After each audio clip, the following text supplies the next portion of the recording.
Fala pessoal, vamos aqui a mais um vídeo da nossa rinha do copo sagrado. Caso você ainda não tenha visto as outras 3 partes, está aí nos cards a playlist completa pra vocês, meu querido. Inclusive, se liga só como tá a nossa linha cronológica de Fate, tá da hora, hein? Um dia ela vai estar um pouquinho mais cheia. Pouquinho. E o que será adicionado hoje na nossa linha cronológica? Ah, meus queridos, hoje iremos falar sobre a rota Heaven's Feel. Como falei nos vídeos anteriores, Fate Stay Night originalmente era uma visual novel. Essa visual novel tinha 3 rotas diferentes e felizmente fomos agraciados por uma adaptação em anime de todas elas, sendo que algumas tiveram mais sorte que outras. E primeiramente já quero mandar a internet se lascar, porque na moral, a imagem que vocês passaram dessa rota foi de: mano, você já viu Heaven's Feel? É o Fate Dark. A heroína é psicopata. Fate Dark.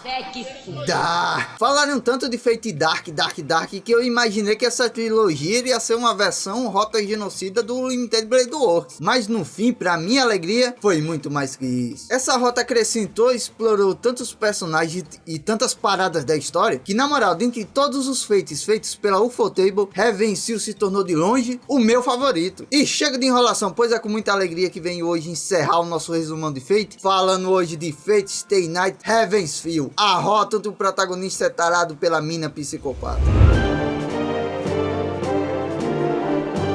Bem, Heaven's Feel começa praticamente do mesmo jeito da rota passada, com a diferença de que ele inicia dando foco à nova heroína principal da rota, Sakura Matou. Bem, vocês já conhecem a triste história da nossa Sakurinha aí. Ela era da família Tosaka, foi dada para se tornar herdeira da família Matou, e ao longo dos anos passou por todas aquelas torturas incessantes no porão dos vermes. Porém, o que ainda não sabemos é como aquela garotinha vazia do Fate Zero se tornou essa garota um pouco mais expressiva no Fate Stay Night. E essa resposta já é mostrada pra gente no início do primeiro filme da trilogia Heaven's Feel. Sim, ao contrário do Limited Blade Works, que foi adaptado em um anime de 25 episódios, essa rota foi adaptada em uma trilogia de filmes. Aqui descobrimos como a Sakura ficou tão próxima do nosso menino Shiro. E adivinha só, a admiração dela por ele vem de muito tempo atrás. Pra ser mais específico, após ela ter visto o protagonista fazendo saltos no pátio da escola. Sim, a mesma coisa que aconteceu com a Rin. Ninguém resiste ao nosso menino bom de vara, não é mesmo? O momento onde os dois se conheceram de verdade mesmo foi quando o Shiro, que participava ali do clube de arquearia da escola, nada por acaso, não é mesmo, acabou fraturando o braço quando a equipe estava prestes a participar de um torneio muito importante. E foi aí que a Sakura apareceu do nada na casa dele, se oferecendo para ajudar nos afazeres domésticos, até que ele se recuperasse daquela fratura ali. E dessa forma um laço muito forte foi criado entre os dois, chegando ao ponto do protagonista admirar tanto o empenho da Sakura, que ele acabou dando uma cópia da chave da casa dele, para que ela sempre pudesse vir na hora que quisesse e entrasse na hora que quisesse. E essa cena é bem foda, pois um gesto pequeno como esse é algo que a Sakura nunca recebeu na casa dos Matou. E foi com esse carinho e reconhecimento que a Sakura nunca recebeu na família Matou, que fez com que aquela casca vazia e sem emoções se tornasse aos poucos essa garota gentil que conhecemos hoje. Fora esse foco na Sakura, o início da rota é praticamente a mesma coisa. O nosso protagonista é atacado pelo Lance, a ser bem invocada, ocorre a luta contra o Archer e dessa vez ele sai machucado. Eles vão para a igreja para conversar com Kirei, ocorre o primeiro encontro dos protagonistas com a Ilie e o Berserk, e até aí só algumas leves mudanças aqui ou ali. A grande novidade mesmo vem agora, pois enquanto o Shiro e a CB voltavam para casa após a luta contra o Berserk, eles acabam cruzando com o Shinji e a sua Seva Rider. E covarde do jeito que o bosta do Shinji é, ele aproveita que o protagonista ainda tá tentando processar ali a situação e já manda a sua Seva atacar os dois. E se você achou que a Rider ia apanhar para um mestre da cast nessa rota também, ah, meu amigo, você está muito enganado. Rotas diferentes, acontecimentos diferentes. Ela pega impulso nas suas próprias correntes e avança pra cima da Save.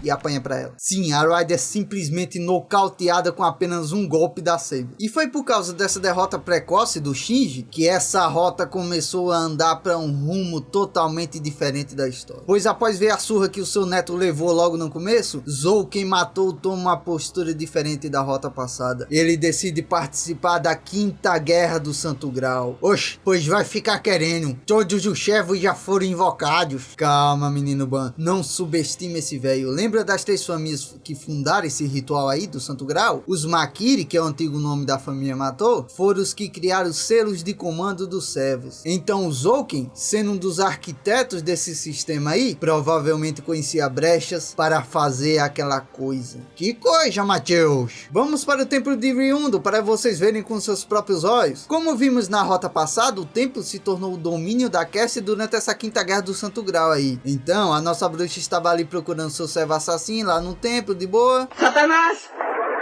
Venha cá, Satanás! Quando do nada, a única coisa que ela encontra é a espada do Sasaki desaparecendo. E o que aconteceu? Ele capotou, meus amigos. Sim, o nosso querido Sasaki Kojiro da rota passada, vulgo classe porteiro, espadachim foda, o cara mais paciente da guerra toda, nessa rota simplesmente capota já na sua primeira cena. O que aconteceu com o Sasaki foi que o Zouken usou o corpo dele pra parir o verdadeiro Assassin. Obrigado pela explicação, Matheus. Não entendi foi nada. Bem, menino Ban, muita coisa enfeita e fica vaga de explicação, mas o que a maioria acredita é que o Zouken, por ter sido um dos arquitetos dessa guerra, sabia como se aproveitar de brechas do sistema para se tornar um oitavo mestre nessa guerra. Ainda mais pelo Sasaki ter sido invocado de uma maneira errada, né? Invocado por outro servo. Então é uma pena, Sasaki. Infelizmente você não poderá mais proteger a Cast. Essa rota tá complicada, hein, Matheus? O Chevo já aparece morrendo, né, menino Ban? Tipo a Caster que também capota logo em seguida. What? Sim, sabe a Caster que foi um dos grandes boss da rota passada, a manha que revirou a Guerra do Grau, fez time Pokémon de servos e ainda botou o Kirei pra correr? Nessa rota é capotada de uma maneira bem inesperada, devido aos seus sentimentos. Pois o verdadeiro Assassin entrou no templo, pegou o professor Kuzuki como refém e, a fim de quebrar a sua ligação com o templo, ele apela para o ponto fraco da Caster. Tira o selo de comando de mim, bro! Que porra de... Digo, olha que eu uso os selos de comando pra forçar você a... Tira esse selo de comando aqui que eu dou esse Acton Figure da Saber! Tirei, me dá! Aqui seu Acton Figure, pô! Sim, a Cass e o porteiro já foram capotados pela nossa mais nova dupla da Guerra do Santo Grau. Mas isso aí é apenas o começo, pois além desses dois, existe uma terceira figura ajudando eles. Estou me referindo a essa estranha sombra aí. Sim, meus amigos, vos apresento a trindade do capotamento da rota Ravensfield. Esse é o trio responsável por revirar a quinta Guerra do Santo Grau de ponta cabeça. Algo tão insano que o que a Caster fez no vídeo passado, meu Deus do céu, velho. Aquilo foi brincadeira de criança. Mesmo com a Caster capotada, aqueles casos das pessoas tendo sua energia drenada continuam ocorrendo em Fuyou. Porém, dessa vez, as vítimas estão perdendo a sua vida no processo. Por causa disso, o Kirei manda o seu Lance atrás do assassino para ele descobrir algo. Lança encontrou o assassino. Sim, ele subiu em cima de um caminhão, mas eu já tô atrás. Lança, isso foi uma explosão. Vocês estão lutando em plena rodovia. Claro que não, oxi. Da maneira mais discreta possível, né, pô? Essa perseguição ao assassino termina com ele levando o Lance até o mesmo lago onde o grau menor foi invocado na rota passada. O que foi, assassino? Cansou? Ficou encurralado? É você quem está encurralado, Lança! Que porra de voz é essa? Cala a boca, respeita a minha puberdade! E não demora muito pra resposta do Lance vir do fundo do lago. A sombra surge e tenta capturá-lo. Enquanto o lanceiro está focado nos tentáculos da sombra, o Assassin retira o pano do seu braço direito e revela o seu grande trunfo. Fantasma nobre! Jabá! Virou! Pera, você disse fantasma nobre? Gay!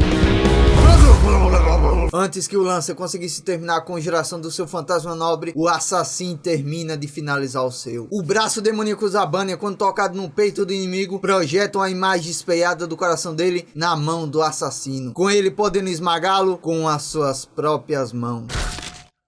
Bem, pelo menos nessa rota não meteram nada no meu corpo. Porra, por que vocês me odeiam? Sim, meus amigos, o menino Lancer é absorvido pela sombra. E o Assassin aproveita e devora o coração do nosso querido lanceiro. Matheus, desnecessário demais isso aí, hein? E nem tanto, menino Ban, pois essa é uma das skills desse Assassin, uma skill de transfiguração. Quando ele come o coração de outro servo, ele compensa a falta de poder em outros atributos que ele não é tão bom. Coração, bondade...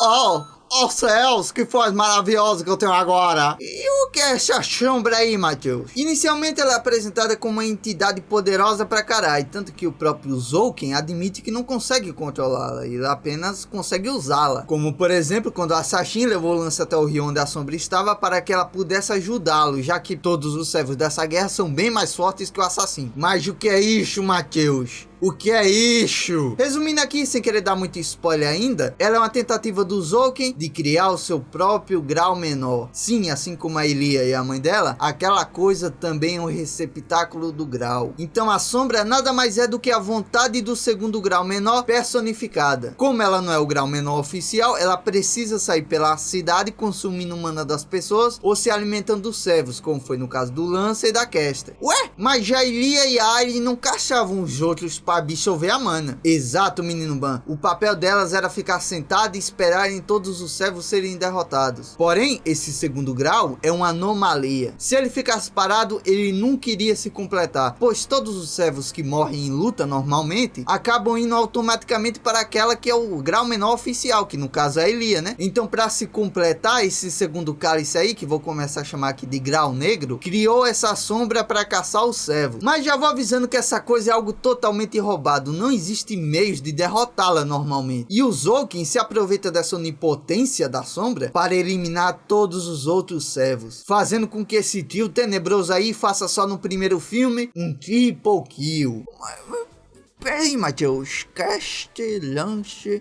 Só foram 2, Matheus. Ah, eu acabei esquecendo da Saber ali que também capotou. É o quê? Sim, a nossa menina Artúria também é absorvida pelo grau negro. O Shiro tinha ido até o templo para investigar a sombra, né? A pedido do próprio Kirei. E quando chegou lá, eles acabaram ficando presos em uma armadilha do Zouken e do Assassin. Com isso, os únicos servos que ficaram sobrando nessa rota foram o Assassin, Archer, Berserk e Rider. Eu sei que zoei ela pra caralho na rota passada nessa também, mas inclusive quando a Saber é devorada pela sombra e o Shiro é deixado para ser morto pelo Assassin, quem aparece para salvar ele é a Rider. Nisso você já deve estar pensando, coitada, velho, vai levar uma surra tão grande do Assassin.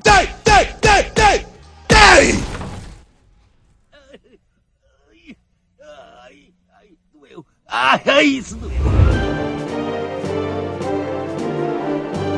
Rider doida? Por que ela defendeu o Shiro, Matheus? É porque agora temos um pequeno plot twist na história, menino Ban, que inclusive já deu uma grande pista lá no resumão da rota passada. Acontece que o Shinji nunca foi o verdadeiro mestre da Rider. Na verdade, ele só estava com a posse dela só porque a sua verdadeira mestra permitia. A Sakura matou. Se vocês forçarem um pouco a memória, vão lembrar que no vídeo passado, o Shiro acha que o Shinji bateu na irmã dele devido a ele ter visto uma mancha vermelha na mão dela. Agora nós sabemos bem o que era aquilo. Eram os vestígios do seu selo de comando. E é nessa rota que conhecemos completamente o quão lixo esse moleque é. A Sakura passou o selo de comando pra ele por ele ter ameaçado ela. Pois segundo o bosta aí, o mestre da família matou, devia ser ele. Era ele quem merecia ser o verdadeiro herdeiro da família. Mas quem dera, filho da puta, 100% do fandom queria que fosse você dentro da porra do porão dos olhos. Claro que até esse momento os nossos protagonistas não sabiam que a Sakura era a verdadeira mestra da Rider. A revelação mesmo só vem agora no segundo filme do Heaven's Feel, onde ele já começa com o Shinji fazendo a irmã dele de refém, a fim de atrair o Shiro até a escola para ele se vingar da surra que ele levou lá no início da guerra. Só que felizmente algumas coisas nunca mudam. O Shinji acaba perdendo pro Shiro de novo, e o Aichi chega de surpresa com a Rin e já dá uma surra na Rider, só para não perder o costume, né, minha querida?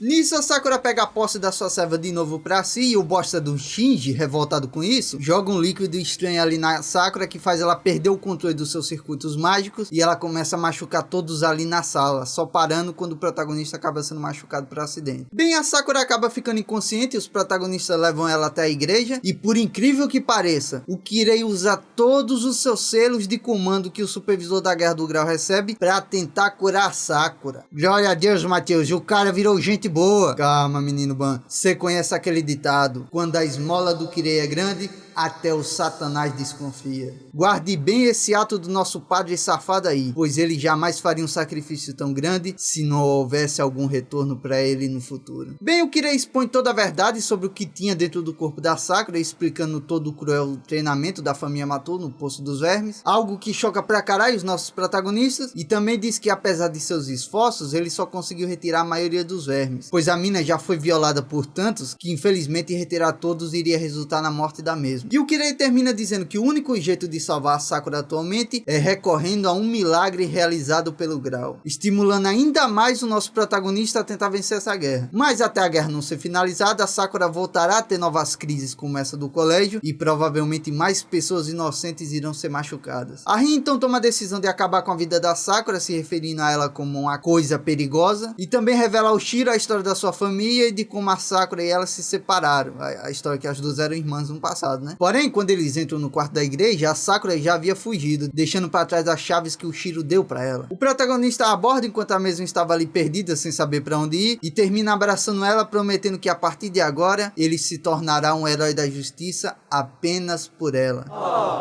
E devido a essa decisão, o protagonista acaba rompendo a sua aliança com a Rin, pois a mesma queria matar a Sakura para evitar que ela machucasse mais pessoas inocentes, mas ela devia botar a mão na consciência e lembrar que quem jogou o líquido na menina foi a porra do Shinji. Então a porra da culpa é daquele moleque, que inclusive era pra tu ter deixado morrer na porra da rota.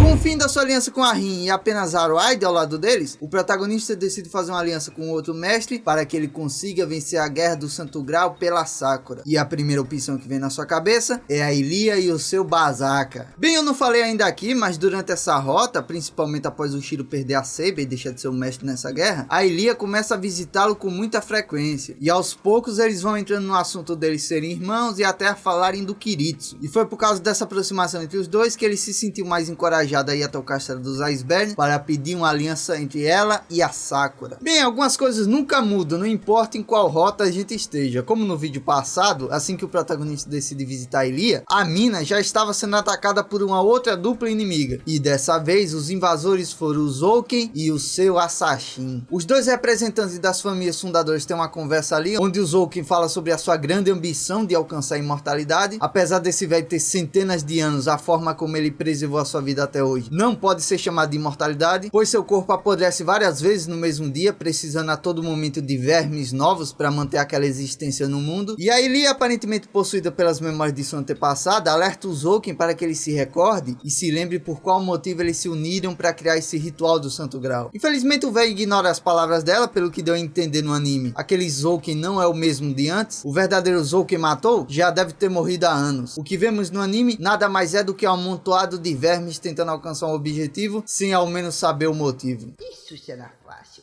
Isso, você não terá a mínima chance contra nós, garotinha. GG conhece?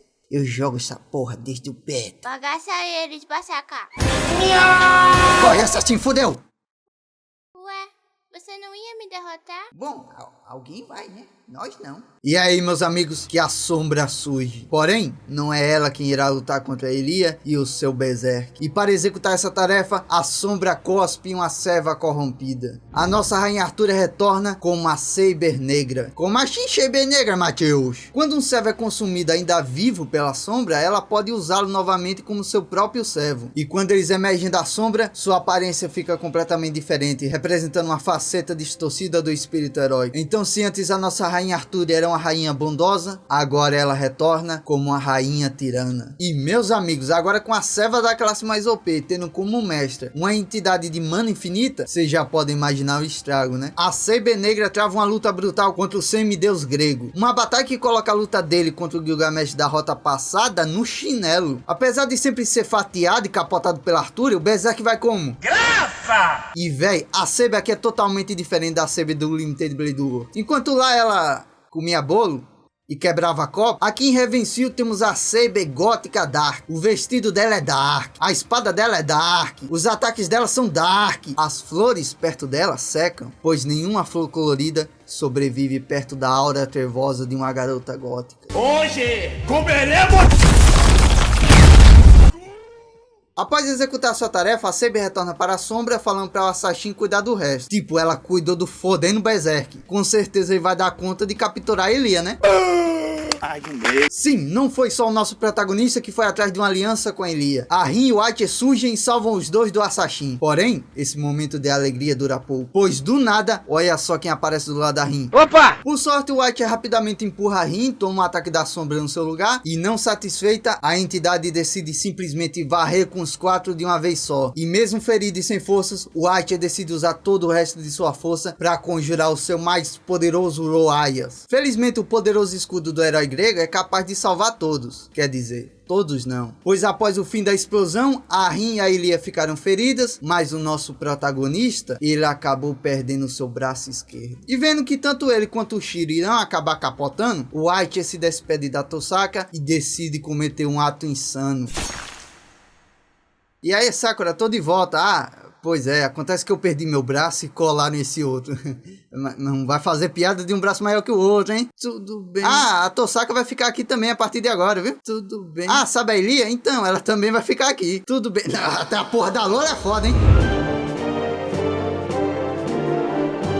Lógico que a Sakura não fica nada feliz com a chegada do Shiro daquele jeito, né? Além dele quase ter morrido, ele retornou com a Elia sem um berserk e também trouxe a Rin, que querendo ou não, ela guarda um rancor do caralho por ela nunca ter ido resgatar ela na casa dos Matou. E pra desgraçar ainda mais a cabeça da mina, ela acaba escutando a Rin conversando com o Shiro lá no porão e ela descobre que a sua irmã conheceu o protagonista da mesma forma que ela. E agora, vendo que a sua irmã Tsundere com meia calça é uma rival amorosa muito perigosa, a nossa menina Sakura durante a noite vai até o quarto do Shiro e decide dar o checkmate supremo para garantir de vez o cangote do nosso protagonista. Ela tira a roupa e pergunta ao protagonista por que ele quer tanto protegê-la. E o Shiro vai lá e finalmente se declara para ela. É porque eu a amo. Então, senpai, bora? Bora o quê?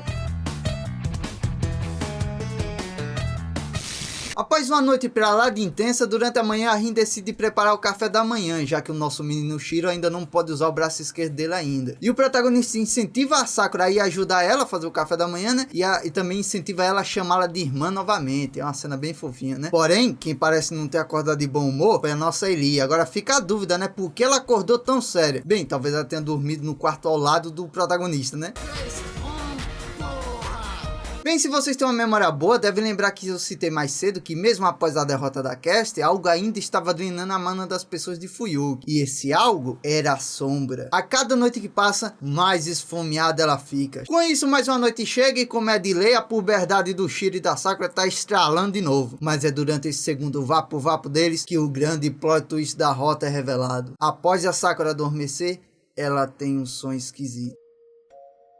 Nele a garota está andando por um reino encantado, tipo esses de desenho infantil, e nesse sonho ela transforma ursinhos em doces e come eles de maneira graciosa. Porém, nesse exato momento, a Sakura não está deitada dormindo na sua cama. Na verdade, ela está andando pela cidade. E enquanto no sonho ela está comendo doces, no mundo real, ela está se alimentando de outra coisa. Não é possível! Sim, menino Ban, agora está tudo revelado. A Sakura é o grau negro criado pelos Mas como? E eu te explico. Entre já na nossa máquina do tempo e vamos fazer uma rápida viagem no tempo para o final da Quarta Guerra do Santo Grau. Como dito no nosso primeiro vídeo, durante o final da Quarta Guerra do Santo Grau, Kiritsu ordenou que a CB destruísse o grau após perceber que o cálice não realizava desejos. Nisso a CB destruiu o grau menor, o Kirei e o Gilgamesh, peladão, foram revividos. O meu coração não está batendo. E por acaso você tem coração, Kirei? É verdade. Rolou toda aquela destruição em Fuyuki, foi aí que o sacana do Zouken decidiu dar início à criação do seu próprio grau menor. O velho simplesmente ordenou que os seus vermes comessem as partes destruídas do grau. E para quê? Para colocar os vermes na Sakura, na tentativa de transformá-la no seu grau negro. E durante os últimos 10 anos, ela acabou se tornando um receptáculo compatível com o grau, sendo essa a única rota que ele é ativado. Mas, Matheus, por que a Sakura não virou a sombra na rota passada? E eu te respondo, menino Ban. O próprio Zouken explica que para ativar esse segundo grau, ele precisava machucar a Sakura. Porém, ela passou tanto sofrimento desde que foi levada para a mansão, que a mina virou praticamente imune ao sofrimento. Porém, quando o Shiro nessa rota, ao contrário das rotas passadas, passou a se preocupar e a florescer sentimentos intensos pela Sakura, o Zouken percebeu ali uma oportunidade de ativar o grau negro da Sakura. Pois além de intensificar o amor dentro da garota garota, outros sentimentos também acabaram surgindo, como por exemplo, ciúmes pela sua irmã. E é por esse motivo que a Sombra sempre tentava atacar Rin quando ela estava por perto. Então a Sakura é a grande vilã dessa rota, Matheus? Você ousa insinuar que existe outro grande vilão além de mim nessa série, vira-lata? Eu nem lembrava mais desse cara. Sim, meus amigos, após ver que a situação está saindo do controle, Gilgamesh surge no beco em que a Sakura estava se alimentando de alguém e simplesmente metralha a garota com seu portão da Babilônia. Porém, quando ele dá um passo à frente, seu corpo inclina para baixo, mas não chega a tocar o chão. E quando ele olha para trás, a Sombra estava devorando a sua perna, meus amigos. Nisso que qualquer servo sensato faria nessa hora. Puxaria ela pra pulverizar a garota. Mas como é do Gilgamesh que estamos falando, você queria que eu me ajoelhasse? Tendo de um lado o Rei dos Heróis e do outro o Grau Negro, um confronto não poderia ser evitado. Você queria que eu me ajoelhasse? E agora, tendo absolvido o servo com maior quantidade de mana, a Sombra explode por Fuyuki inteira e devora um número colossal de vítimas. Bem, os nossos protagonistas acabam vendo o estrago que a Sombra fez pelo noticiário da TV e logo em seguida eles encontram a Sakura desacordada na entrada da casa com a sua roupa cheia de sangue. E apesar do protagonista tentar se iludir, no fundo ele sabe que existe alguma ligação entre a Sombra e a sua cremosa. Após toda essa confusão na cidade, o Zouken chamou o protagonista para os dois conversarem a sós. O velho revela que a Sakura realmente é o Grau Negro que ele criou e também diz que agora, depois da sua última refeição, né, a entidade simplesmente saiu do seu controle. Por causa disso, ele pede que o Shiro dê um fim à vida da Sakura, evitando assim que a Sombra possa devorar o resto da cidade da próxima vez que ela perder o controle, pois afinal de contas, essa seria a escolha que um herói da justiça como Kiritsu tomaria. Uma vida pela salvação de muitas outras. No dia seguinte, o protagonista passa o dia tendo conversas agradáveis com a Sakura, nem parece que ele teve aquela conversa tensa com o Zouken na noite passada. Ele até pergunta o que ela gostaria de fazer depois que a guerra acabasse e ela diz que não tem nada de especial, desde que os dois estejam juntos, para ela já será algo especial. E o protagonista vai e propõe que eles saiam juntos para ver as flores na primavera. Que fofo, né, gente? E durante a noite ele vai com a faca para matar ela.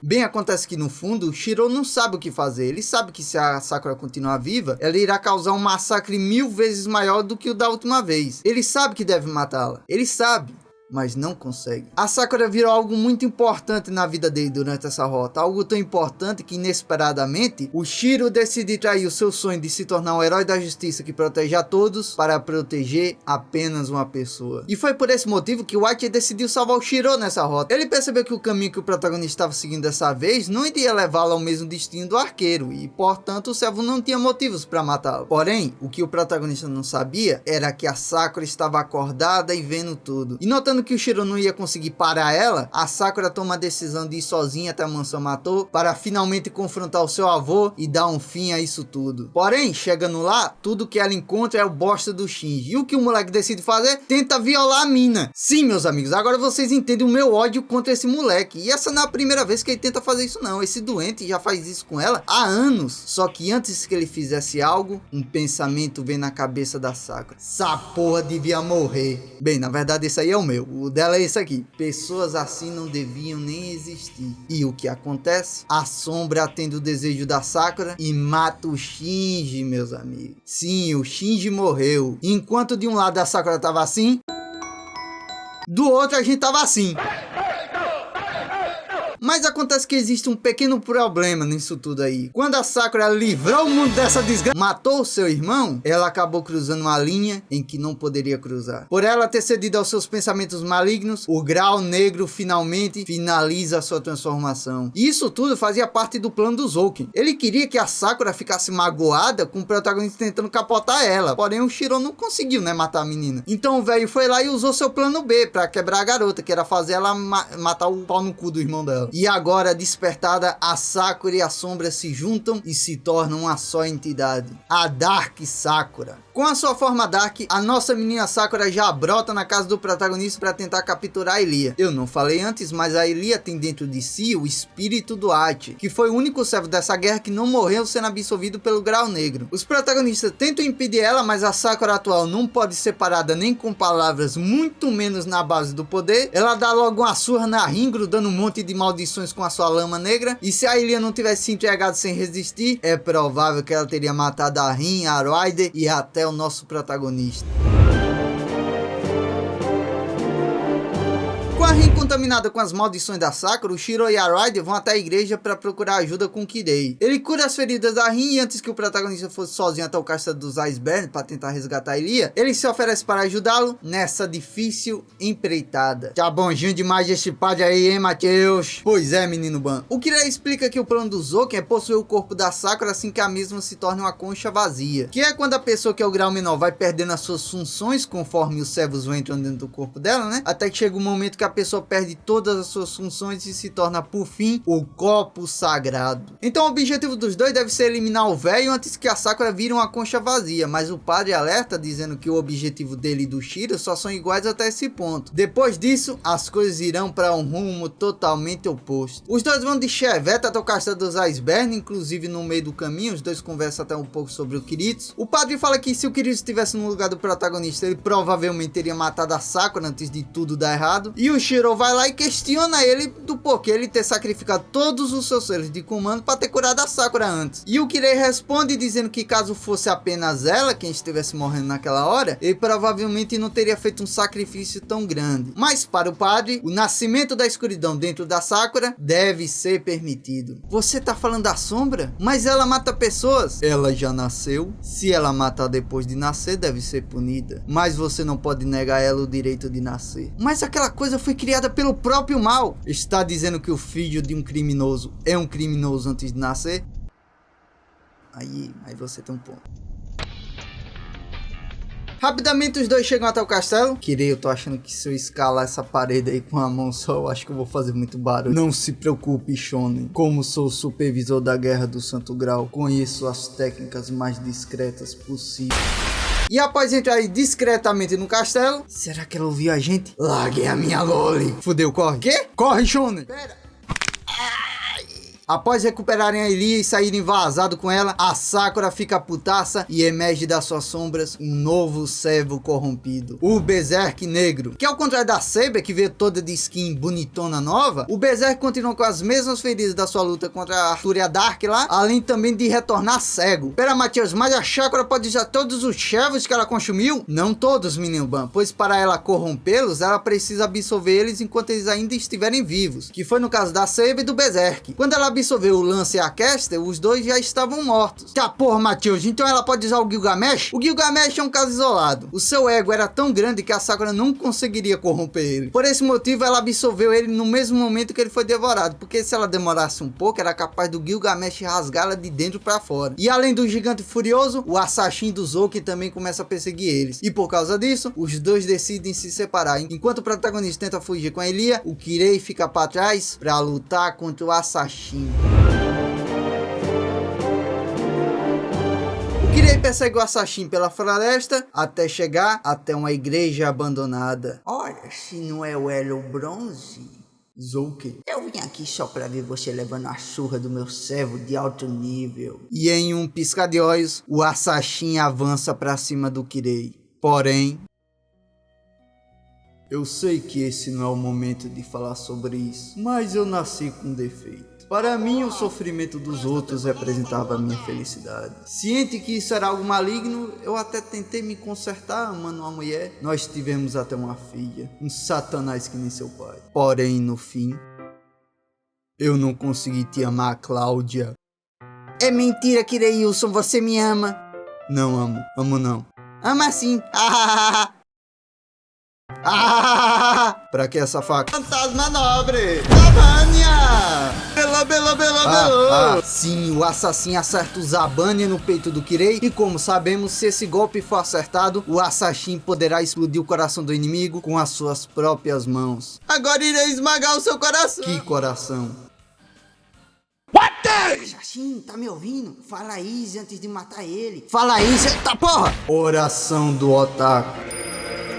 Anime nosso que estás no Japão, lido seja o vosso mangá. Venha a nós animes completos, assim na internet como na TV. O chakra nosso de cada dia nos dai hoje. Perdoai os cosplays mal feitos, assim como nós perdoamos os que acham que anime é coisa de criança. E não deixeis os emos ir aos eventos de anime. E livrai os animes da TV aberta. Assiste por no pico! Lamém! Sim, meus amigos, o Kirei exorcizou o Zouken. Infelizmente não capotou o velho de vez, porque ainda existe uma parte dele em outro lugar, mas todos os vermes que fazem o corpo dele se manter de pé, felizmente foram purificados em nome do Senhor. Bem ao contrário do nosso padre do capeta, o Shiro e a Ilia não estão lá tão de boas assim. Os dois estão tentando se esconder do Berserk, uma vala criada na luta que ele teve contra a Arthur e a Dark lá. Mesmo que o espírito heróico esteja cego, um fodendo Berserk putaço cego ainda é um perigo do caralho. E vendo que não existe outra alternativa, o protagonista decide usar o braço do Aichi. O nosso falecido arqueiro não colou seu braço no Shiro só pra questão de estética, ou porque queria que a galera fizesse meme do Shiro com um braço maior que o outro. Tá, talvez essa última parte aí possa ser verdade. Acontece que com esse braço conectado no corpo do protagonista, o conhecimento do Aichi aos poucos está sendo transferido para a cabeça dele. Claro que normalmente isso não seria possível, podendo até destruir a mente do Shiro no processo. E é por esse motivo que o braço do Aichi sempre está selado com esse pano vermelho aí, o Santo Sudário. Esse sudário foi dado pelo Kirei para que o protagonista conseguisse resistir às memórias do Aichi, e mesmo com o risco de perder as suas memórias e até mesmo morrer, o protagonista decide retirar o sudário, fazendo ele automaticamente se perder em seus pensamentos. Em meio a uma forte tempestade de areia, o protagonista começa a se perguntar o que ele é, por que ele está ali e também por qual motivo ele luta. E no meio de tantas dúvidas, uma silhueta se projeta na sua frente. Ela vira para trás e fala: Advado! Com a ajuda da figura do Aichi em sua cabeça, o nosso protagonista volta a si, ultrapassa o Aichi e manda ele comer poeira. E dessa forma, ele parte com tudo pra cima do Berserk. Sim, o Shiro parte pra lutar contra o fodendo Berserk, meus amigos. E com seus poderes de projeção alcançando o ápice, o Shiro consegue até mesmo usar o Nile Lives Blade Rocks, um fantasma nobre e secreto do Herax que ele só não usa nessas rotas porque a classe Berserk não dá mobilidade suficiente para ele executar esse golpe. Porém, com o nosso protagonista, a história é outra. O Shiro enfim vence o semideus, porém antes dele desaparecer, o gigante vê a sua mestra e pela primeira vez em Fate, vemos o Berserk falar alguma coisa. Proteja ela no meu lugar. Foda, né, velho? Agora imagina o chato que deve ter sido pro dublador do Berserk sair de casa até o estúdio pra quando chegar lá, proteja ela no meu lugar. Ficou bom, diretor? Pode mandar a próxima. Obrigadão, pode ir pra casa agora.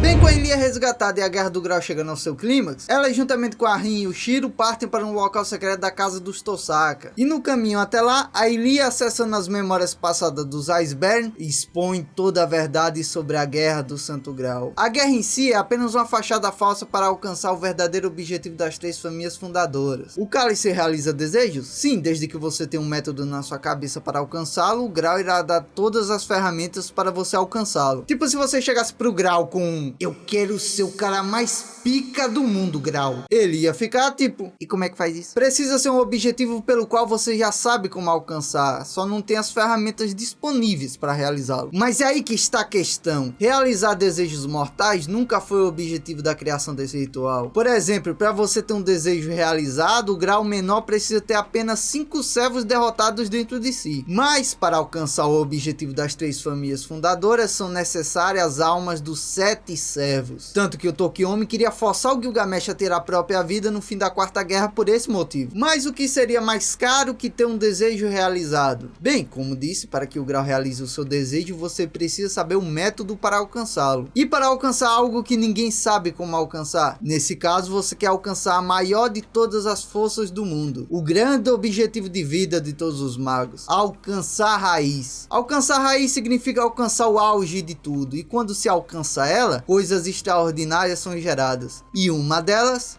é o Heavensfield. Essa é uma das 5 magias verdadeiras, sendo o Heavensfield a terceira magia. Ela foi criada há mais de 1000 anos por um mago lá que ninguém sabe o nome até hoje. E o que aconteceu? Ele perdeu ela. Ah, Matheus, eu perco as coisas direto, comum demais isso aí. Tu perderia a fórmula da imortalidade, carai? É o quê? Porque é isso que a terceira magia é, a verdadeira imortalidade. Em suma, a terceira magia foi alcançada e perdida por antepassados Icebert, que alcançou a raiz, e ao longo dos séculos, os antepassados dele tentaram replicar ela, até que 200 anos atrás, enfim, eles se juntaram com os Tosaki e os Makiri, e criaram o sistema que conhecemos hoje, como a Guerra do Santo Grau. O ritual para se alcançar novamente, o Heavensfield. Pera, Matheus, mas no vídeo passado, o Gilgamesh disse que o Grau estava corrompido. Eu não tô chamando ninguém de mentiroso, menino Ban. Acontece que o ritual nunca foi perfeito, ele sempre precisou ser atualizado em todo o fim de guerra. Na primeira guerra não teve gente suficiente, então eles acrescentaram mais 4 magos na próxima guerra. Na segunda guerra foi uma zona total, então eles acrescentaram um supervisor da igreja para organizar a guerra. E na terceira, já não bastando os problemas do sistema falho da guerra, os Icebert, na afobação de vencer a terceira guerra do Santo Grau, acabaram quebrando as regras e cometeram a cagada suprema. Eles invocaram seu servo como uma classe secreta, o Avenger, o espírito heróico da vingança. E eles invocaram como seu espírito heróico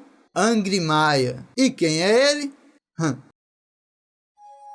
Bem, a história que eu vou contar aconteceu em uma ilha isolada. Os moradores de lá acreditavam no zoroatrismo. Elas queriam saber se daria para purificar os humanos das maldades do mundo e viver uma vida justa e boa. Então, eles escolheram aleatoriamente um garoto da ilha e fizeram ele carregar todo o mal do mundo. Ele agora, para todo mundo da ilha, era a personificação de Angry-Maia. E como na sua crença se acreditava que todos os problemas iriam desaparecer quando Angra fosse destruído, os moradores de lá cuspiram, bateram e fizeram a vida do moleque ser um inferno, para no fim sacrificarem ele. A fé é algo incrível. Assim que o garoto foi morto, as pessoas se sentiram leves e calmas, como se todos os seus problemas tivessem desaparecido. E sem que elas percebessem, a morte daquele garoto salvou elas de seus problemas. E inconscientemente, aquele garoto aleatório que foi tratado como lixo, virou na cabeça das pessoas um salvador, um herói.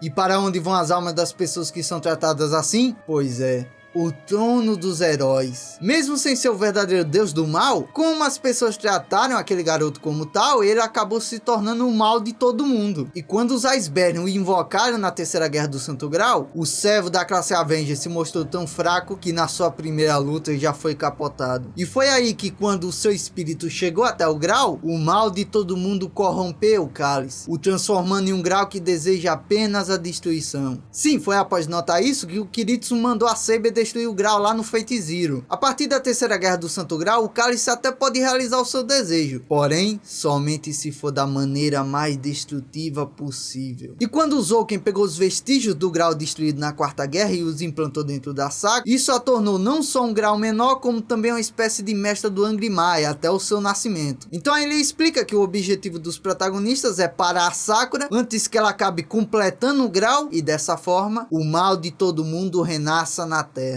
Mas como derrotar aquela Sakura Dark trevosa roubada pra caralho? Bem, é exatamente isso que os protagonistas buscam encontrar seguindo para um local secreto da mansão dos Tosaka. De alguma forma, o Shiro e a Elia vão acessar as memórias do passado de Fuyuki, memórias do dia que o ritual do Santo Grau foi criado. Lá vemos os Zouken mais jovens e os antepassados da Tosaka e dos Icebert. Mas o que buscamos aqui é outra figura, esse velho aí. Quem é esse cara?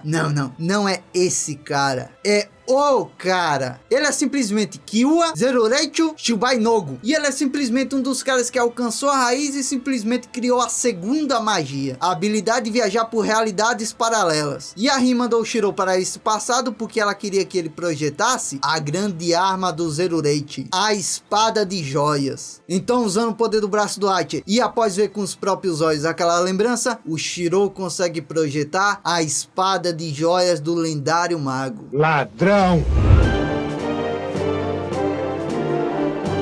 Bem, durante Durante a noite antes da batalha final, a Rider, que estava sumida, vai até a casa do Shiro para perguntar se ele vai machucar a Sakura. Ela tem um grande apego pela sua mestra, visto que as duas têm um passado bem parecido, pois o espírito heróico da classe Rider é a Medusa da mitologia grega, mas o protagonista diz que irá salvá-la antes que ela se torne uma concha vazia, mas ele explica que para isso ele precisará da ajuda dela para vencer uma certa gótica overpower aí. Na mesma noite, Zouken, que ainda vivia como último parasita dentro da Sakura, acaba tentando possuir o corpo dela, achando que ela já tinha se tornado uma concha vazia. E para a infelicidade do velho, a Sakura o tira do próprio peito e o esmaga com as próprias mãos. E logo em seguida ela também absorve o Asashin. Oxe, vencemos, Mateus! Quem dera, menino Ban. O plano do Zouken pode ter dado errado, porém, o grau já está quase finalizado. E assim que o tempo acabar, a Sakura irá morrer para nascer o mal de todo mundo. Shiro, Rider e Rin partem agora para a caverna secreta onde reside o grande grau, que também é onde a Sakura atualmente está, e logo que chega no local, a Saber já está lá de guarda. Ela foi ordenada que deixasse apenas a Rin passar sem lutar. Então, enquanto a nossa menina tsundere de meia calça segue sozinha, o Shiro e a Rider ficarão para trás para terem o seu grande embate contra a Saber. Com isso, a Medusa diz para o protagonista seguir o plano e também acrescenta dizendo que se ela usar todo o seu poder, ela conseguirá ficar de pé de igualdade com a Saber por uns 2 minutos. Nem um Berserk que conseguiu lutar contra a Saber, imagina...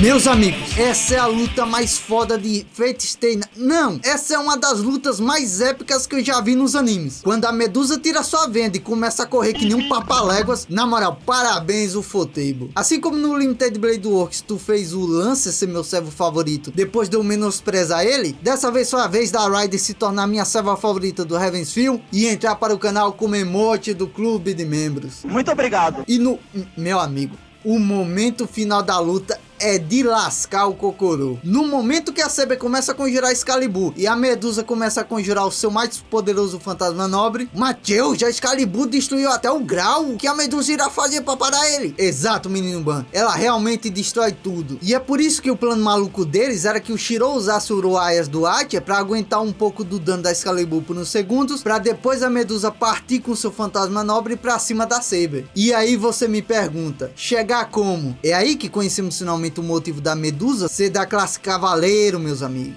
Eis o seu mais poderoso fantasma nobre. Cavalo. E o que ele faz? Ele simplesmente... Sai da frente, Satanás!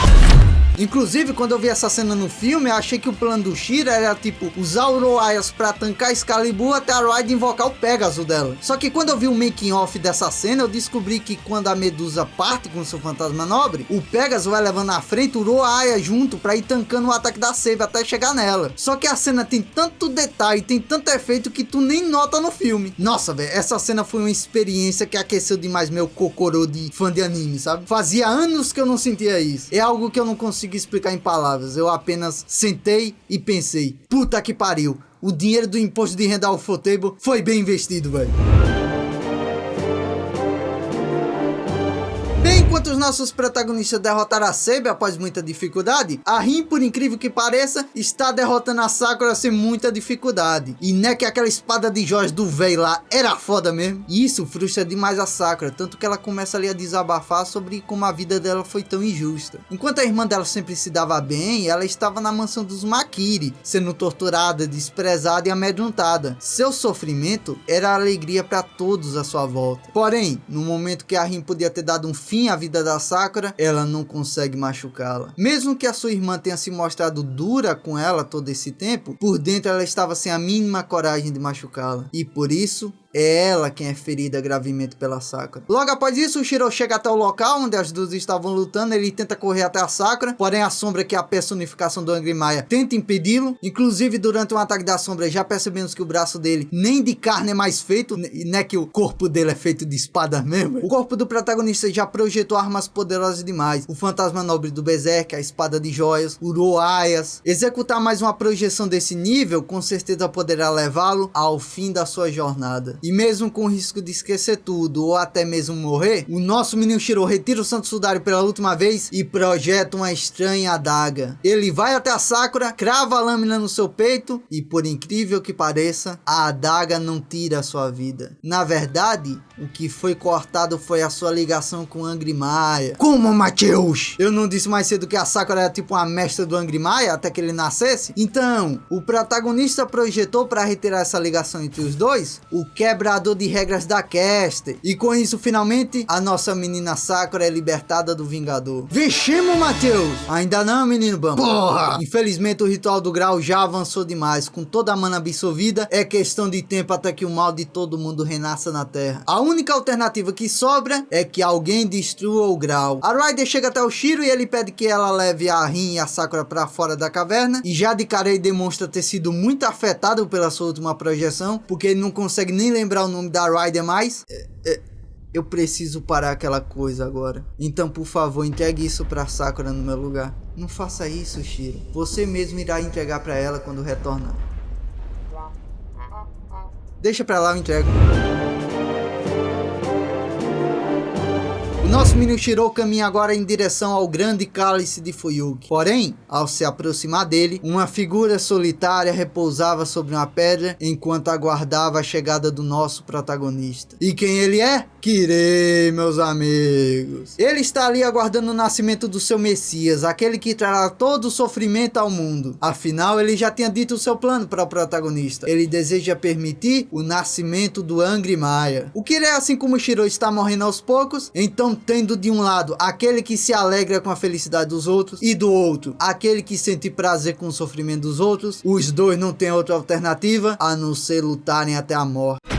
Enquanto os dois lutam, vemos o parasita do Zouken todo desesperado tentando salvar sua vida. E no fim, inevitavelmente acontece o que ele mais temia. Ele acaba caindo na lava, mas não sem antes ver um fantasma da sua antiga colega Iceberg, que surge para lembrar ele do motivo deles terem buscado recuperar o Heaven's Field. As três famílias se juntaram porque queriam eliminar todo o mal desse mundo. E veja que ironia do destino, né? Hoje o grau que eles criaram está tentando invocar o próprio mal de todo mundo. E para alcançar um objetivo tão utópico, eles acreditavam que só através da descoberta da terceira magia, a humanidade poderia transcender para uma forma superior de vida e assim todos poderiam alcançar esse objetivo utópico. Enquanto isso, o Shiro e o Kirei continuam seu embate, inclusive essa é uma daquelas lutas cruas, onde a luta é na base do murro mesmo. O padre é quem mais se ferra nela, porque o corpo do Shiro tá todo cheio de lâmina saindo da pele, e quando percebe que seu corpo não irá aguentar, o Kirei para o seu combate e momentos antes de morrer, executa o seu papel como supervisor da Guerra do Santo Grau. Você é o último mestre vivo, Emiya Shiro. Cabe a você escolher o destino do grau. Morri.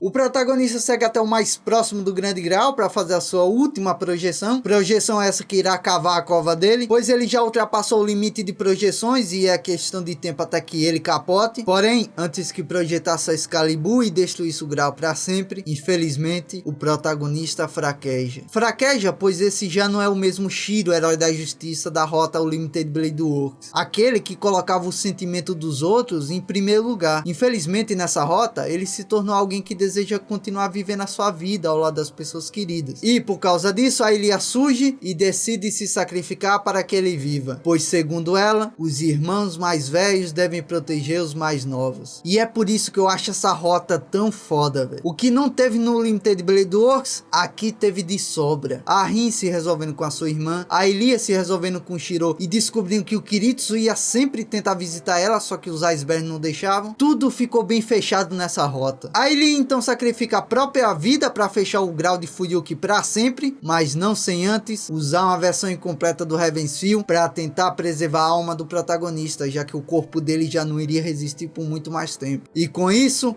a quinta guerra do Santo Grau de Fuyuki chega ao fim, encerrando para sempre o Grau de Fuyuki. Infelizmente é mostrado pra gente o que acontece no futuro. Como eu disse, a Ilia conseguiu preservar pelo menos a alma do protagonista, e a Rin e a Sakura colocaram ela dentro de uma gaiola. Vocês acham que eu sou preguiço pra estar preso em gaiola? Tatakaê, desgraça! Mas não, ele não fica preso na gaiola pra sempre. Graças aos poderes da terceira magia, o Shirou conseguirá viver dentro do corpo de uma marionete. Viu, Sakura? Dessa forma você irá poder ver as flores de mãos dadas com o Shiro de novo. Eu só tô preocupado porque eu não tô vendo o pau. E dessa linda forma me despeço do nosso especial de resumão de Fate. Muito obrigado a todos que acompanharam essa série. Eu me dediquei demais pra fazer o melhor resumão possível. Nossa, velho, eu estou há mais de 3 meses só assistindo Fate, só vendo coisa de Fate, só vendo meme de Fate. Fate é um anime incrível. Eu senti que devia trazer esse resumão pra vocês perceberem isso, sabe? Eu tô muito ansioso pra explorar os outros Fates com vocês no futuro. Na moral, velho, eu tô muito ansioso pra isso. Esse universo, esse anime é muito foda. Principalmente essa rota, né? E nem vem com esse papo de rota da rinha meia, nhenhenhen. Como que uma rota é boa se a desgraça do Shinji tá vivo?